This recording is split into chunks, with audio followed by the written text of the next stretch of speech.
안녕하세요. 데니엘의 인터뷰 데니엘박입니다. 오늘은 실제 사례를 가지고 한번 설명을 해드리겠는데요. 집을 구매하고 또 융자를 받은 실제적인 사례입니다. 에스크로는 20일 만에 끝났고 융자는 단 9일 만에 끝났습니다. 론 피해 없이 론을 받은 실질적인 사례를 소개해드리도록 하겠습니다.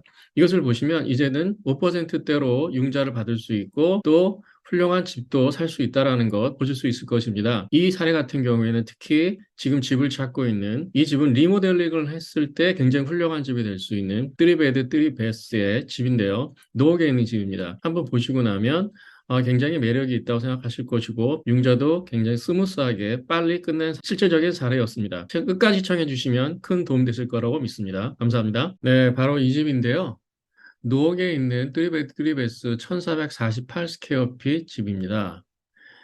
이 집 같은 경우에는 리모델링이 필요한 집이었지만 그래도 3베드 3베스에 1848 스퀘어핏 또 위치 같은 경우에는 5번 프리웨이와 임페리얼하고 인접해 있는 곳이었고요. 노억 시드센터 건너편에 있어서 굉장히 LA든 오렌지 카운티 접근성이 교통이 굉장히 편리한 지역이었습니다. 홈밸류는 57만 불이었지만 실제 만 불을 디스카운트 받아서 56만 불에 살 수 있었던 집입니다.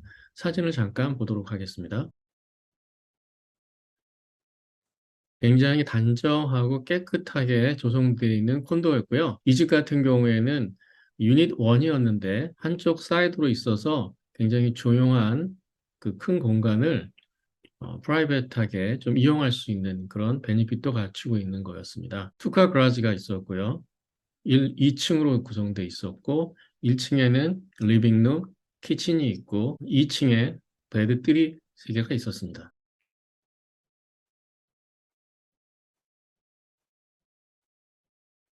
물론 이 집 같은 경우는 리모델링이 필요한 집이었지만 이 상태로도 어프라이저 밸류가 57만 불 이상 나온 집이었습니다.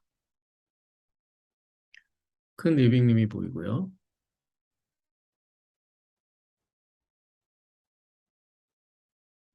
네, 전체를 다 리모델링 해야 되는 컨디션이긴 했지만 집 상태는 굉장히 좋았습니다.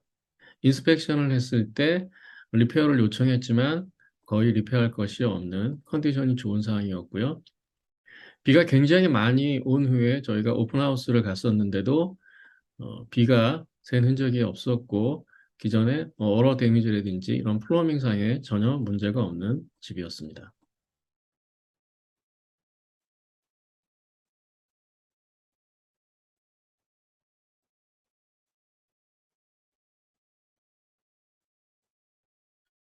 이 집 같은 경우에는 1월 14일에 오픈하우스를 같이 바이오와 방문해서 굉장히 마음에 들어 하셨습니다. 이 집을 4만 불에서 한 6만 불 정도, 뭐 퀄리티에 따라 틀리겠지만 그 정도 비용을 들여서 리모델링을 한다면 굉장히 훌륭한 집이 되겠다라고 생각을 하셨기 때문에 네, 이 뒤에는 하나 스토리가 있었고 하나는 사우나가 있었는데요. 이 사우나는 다 리무브를 시켜달라는 조건으로 집을 샀습니다. 굉장히 파티오도 크게 구성된 집이었고요. 예, 이게 사우나였는데요. 안쪽에 있는 게 이 스토리지는 그대로 유지했고요. 사우나 같은 경우에는 리무브를 시켰습니다. 물론 작동하고 있는 거였지만 보다 그 파티오 공간을 좀 크게 손님들이 많이 온다라고 하셔가지고 이 사우나를 꽤나 비용을 들이고 만들고 지금도 작동이 되는 거지만 저희는 리무브를 요청을 했죠. 네, 이게 쌓여놨는데요. 깨끗하게 리무브가 됐습니다. 네, 중간에 이제 단지가 공원이 있고 또 풀도 이용할 수 있는 굉장히 깨끗하고 조용한 콘도미니엄 네, 단지였습니다.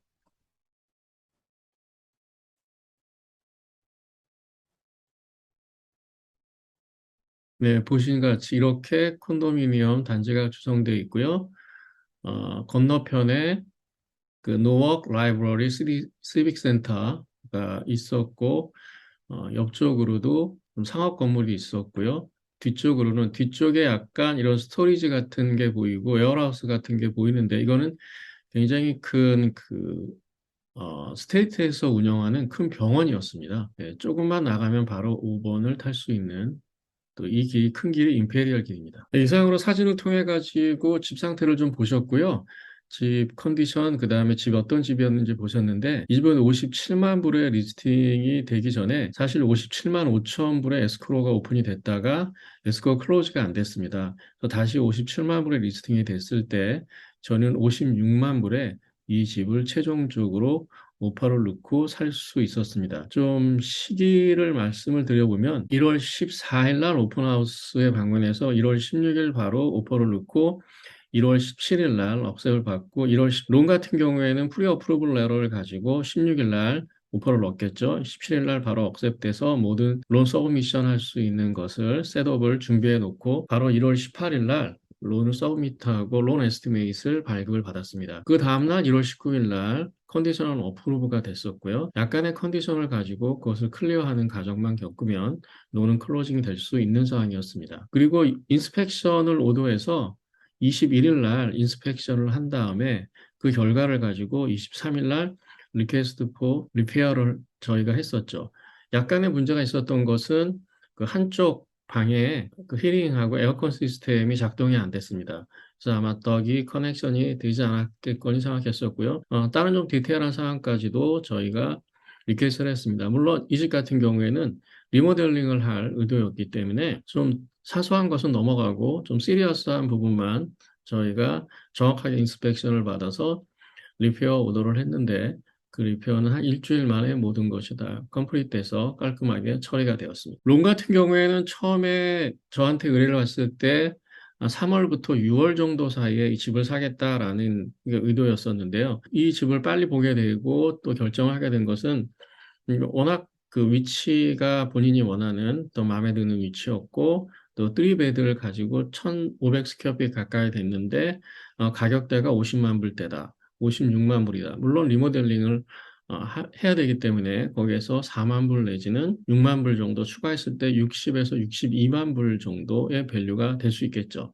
그렇지만 그렇게 리모델링 했을 때 최소한 이 집은 65만 불, 70만 불 가까이 밸류를 가진 집으로 이거보다 적은 한 1200 스퀘어핏 투베드 같은 경우가 리모델링 된 집이 65만 불에 실제 그러니까 리스팅이 되어 있는 것을 그 단지 안에서 확인할 수 있었는데요. 그 정도 이상의 밸류가 분명히 있었기 때문에 리모델링을 해서 그러니까 본인이 원하는 스타일로 집을 만들고 또 원하는 가격대에 살 수 있다. 라고 했기 때문에 생각했기 때문에 빨리 결정을 할 수 있었습니다. 론 같은 경우에도 요즘 이자율이 높기 때문에 론을 어떻게 받아야 될지 굉장히 연구를 많이 했었는데요.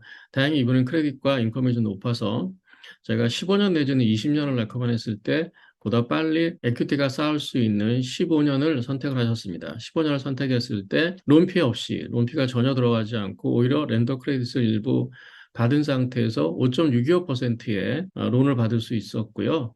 그 상태로 해서 모든 것이 다 마무리되고 클로징이 되었습니다. 실제 이분이 들어간 비용은 에스크로 관련된 에스크로 타이틀 비용 같은 게 많지 않습니까?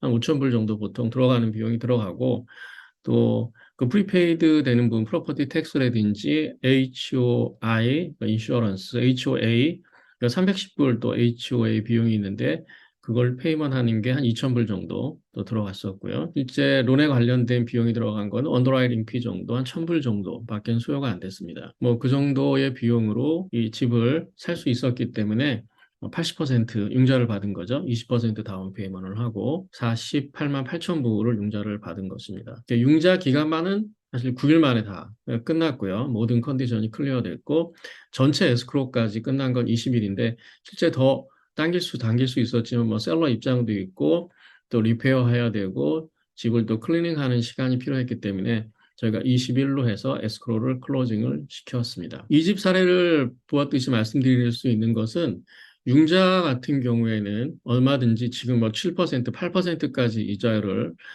내야 되는 경우가 있었고 그것이 이제 10월, 11월 피크를 이뤘는데요. 12월부터는 물건도 그렇고 이자율도 조금 안정됐고 오히려 지금 연준의 기준금리 인상 이후에 이제 30년 고정 이율도 6% 정도에 가능하고요. 20년을 하면 5.5%, 15년 하면 이제 5%까지도 이자를 받을 수 있는 상황이기 때문에 얼마든지 5% 이자율 정도면 이제는 집을 사셔도 크게 무리가 안 된다라고 판단이 드는 것이 향후 2, 3년 내에 5% 언더로 떨어지기는 어렵지 않나라는 생각을 대부분 전문가들이 예측을 하고 있습니다. 하반기에 0.5% 정도 하락할 수 있다라고 보이지만 변동폭이 워낙 크고 지금 뭐 안정된 이자는 아직 아니기 때문에 계속 추이를 지켜보고 있는데요. 지금 부동산 전문가 같은 경우에도 지금 하반기 들어가면서 반등을 할 수 있다라는 조심스러운 예측을 해봅니다. 지금 뭔가 새로운 움직임들, 이자율도 좀 안정되어 있고 이제는 인정할 만한 이자율이다. 더 이상 떨어지기 어렵다라고 모든 사람들이 지금 합의를 하고 있고 그렇게 컨센서스가 모아지고 있는 거죠. 그런 상태에서 집값은 계속 떨어지지 않는 상태에서 굉장히 저항력 있는 가격대를 유지하고 있기 때문에 이 저항이 언제 깨질지 모른다는 얘기입니다. 그렇게 되면 하반기에는 다시 반등할 수 있다라는 예측들을 조심스럽게 하고 있습니다. 그러니까 이 예측이 맞을지 틀릴지 모르겠지만 또 시장의 통계와 사람들의 심리적인 부분은 약간 좀 차이가 있는 것 같습니다. 그러나 시장은 오히려 통계보다는 사람이 심리로 움직이고 전체적인 분위기로 움직이고 그 지역 상황에 따라 움직이기 때문에 이런 사항들을 감안할 때 집을 지금 사셔야 되고 찾고 계신 분들은 지금부터 조금 더, 좀 더 적극적으로 집을 찾아보고 좋은 이자 조건을 가지고 융자를 받으시는 게 좋을 것 같습니다. 다행히 이분 같은 경우에는 크레디트도 좋고 인컴도 높기 때문에 좋은 솔루션을 제가 제공해 드릴 수 있었지만 셀프 인플로이드 같은 경우에 충분히 텍스 리턴이 안 돼 계신 분도 있고 그 자료를 가지고서는 융자를 못 받는 분도 계실 거예요. 실망하지 마시고요. 셀프 인플로이드는 P&L을 통해 가지고 얼마든지 융자를 지금 6%대 받을 수 있습니다. 그리고 VOE라 그래서 인플로이어가 인컴을 베리피케이션 해주면 텍스 리턴이 없더라도 최소한 2년 이상의 그 재직을 조건으로 해서 융자를 받는 방법도 있습니다. 이것도 이자율이 다소 높긴 하지만 현재 6%대에도 가능하고요. 물론 크레딧이 안 좋은 분들은 7%가 넘어갈 수 있지만 특히 또 지역에 따라서 뭐 구현아파트 같은 경우에는 그 CRA 존 같은 경우에는 좀 더 뭐 좋은 이자율로 받을 수 있는 그 지역도 있습니다. 지역에 따라 본인의 크레딧 또 인컴에 따라 굉장히 천차만별이고 어떤 프로그램을 사용하느냐에 따라 이자는 틀려지기 때문에 어떤 상황이든지 문의를 주시면 거기에 대해서 응대를 해드리고 답변을 해드리고 좋은 프로그램을 찾아드리도록 하겠습니다. 가장 비용을 적게 드리고 가장 좋은 이자율로 융자를 받을 수 있도록 도와드리고요. 저는 또한 부동산 라이센스도 있기 때문에 융자를 의뢰하시면서 좋은 집도 같이 찾아서 구매를 하신다면 좀 더 빨리 또 안정되게 저렴한 비용으로 융자와 또 집을 살 수 있는 좋은 기회가 될 것입니다. 이제는 분위기가 작년 하반기하고는 좀 많이 틀려졌는데요. 2023년도는 부동산과 융자에 있어서 좀 더 시장의 탄력을 받고 활성화되는 시기가 준비됐고 시작이 됐지 않았나 이렇게 한번 생각해 봅니다. 오늘은 실질적인 사례를 가지고 부동산 구매와 또 구매 융자에 관한 케이스를 말씀을 드렸습니다. 도움이 되셨다면 좋아요, 구독 부탁드리고요. 다음에 또 좋은 정보로 찾아뵙도록 하겠습니다. 데니엘의 논튜브였습니다. 감사합니다.